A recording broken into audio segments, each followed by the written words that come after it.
உங்கள் வீட்டில் நைட்டு இட்லி தோசைக்கு என்ன சட்னி அரைக்கணும்னு குழம்பிருக்கீங்களா? அப்போ இதை ட்ரை பண்ணி பார்க்கலாம் வாங்க.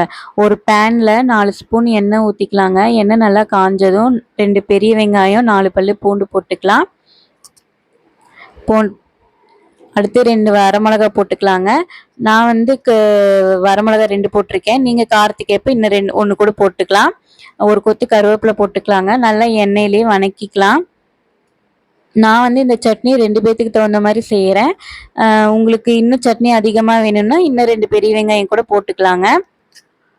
அடுத்து நான் வந்து 3 தக்காளி எடுத்திருக்கேன். அதை கட் பண்ணி போட்டுக்கலாம்.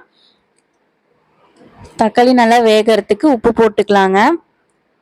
தண்ணி எதுவும் ஊற்றாம சிம்லேயே வச்சு நல்லா வணக்கிக்கலாங்க. இந்த மாதிரி நல்லா வணக்கி இருக்கணும்.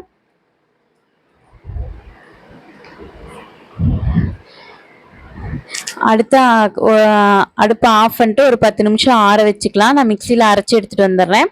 நெக்ஸ்ட் வந்து அதே பேனில் எண்ணெய் ஊற்றி உளுந்தம்பருப்பு கடலப்பருப்பு போட்டு கடுகு போட்டுக்கலாங்க. நல்லா பொரிஞ்சதுக்கப்புறம் ஒரு கொத்து கருவேப்பிலை போட்டுக்கலாம். அடுத்து இதை வந்து நம்ம சட்னியில் ஊற்றி மிக்ஸ் பண்ணிக்கலாங்க.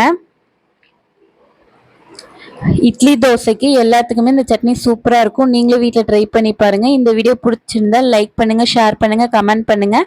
மறக்காமல் நம்ம சேனலை சப்ஸ்கிரைப் பண்ணுங்கள். பாய்.